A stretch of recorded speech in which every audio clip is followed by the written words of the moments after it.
friends, the 24th Friday of Ordinary Time invites us to reflect on the theme, Women in the Mission of Jesus. Jewish culture in the first century was decidedly patriarchal.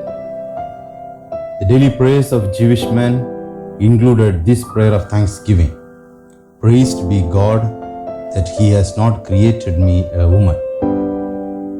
A woman's place is thought to be in the home. Women are responsible for bearing the children, rearing them, and maintaining a hospitable home. Men were not to greet women in public. Some Jewish writers of Jesus' time taught that women should never leave the home except to go to the synagogue. Generally, marrying young, a woman was almost always under the protection and authority of man, her father or her husband or a male relative of her husband if she was a widow.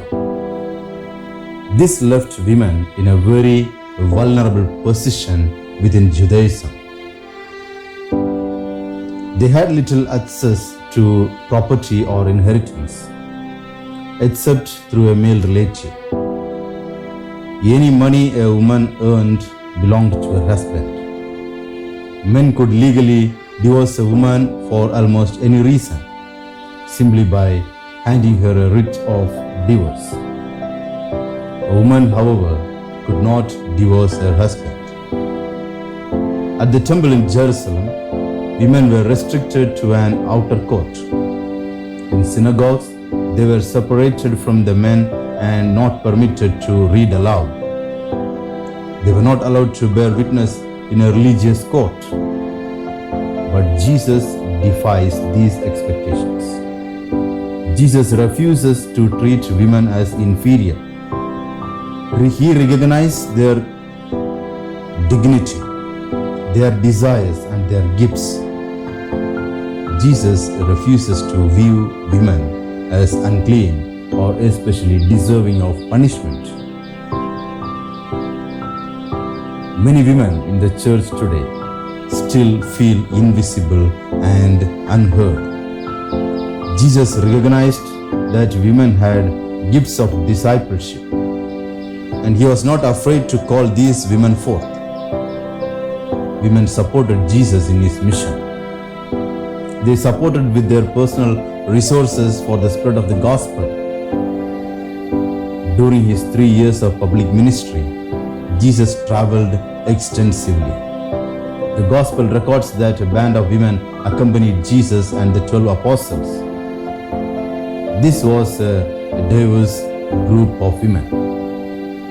Some were public sinners, others from rich or prominent families. We know that Mary Magdalene had lived a very troubled and tortured life. The gospel records that Jesus freed her from 7 demons.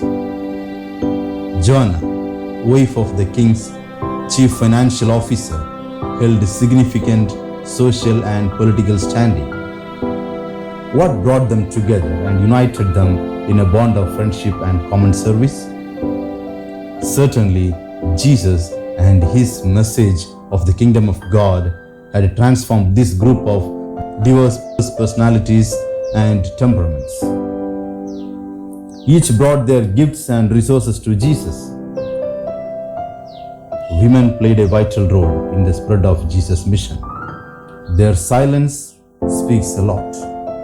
There was a boy who once wished to become a priest.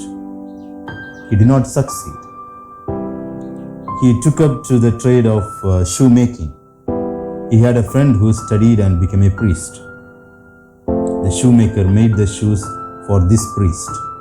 He said, "If I could not ascend the pulpit, at least let my shoes ascend there. If I could not ascend the sanctuary, at least let my talent ascend there. If I could not ascend at the altar, let my gift ascend there." There is no gift which cannot be used in the service of Christ.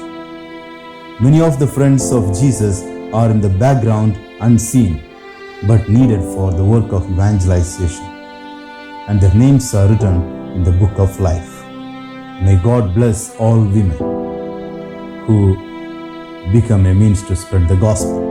May God bless all women who accompany priests in their mission. May God help everyone to experience the joy which comes from serving others in love. Let us pray. Lord, set my heart on fire for you, that I may give freely of the gifts, talents, and resources you give me, for your sake and for the work of the gospel. Amen.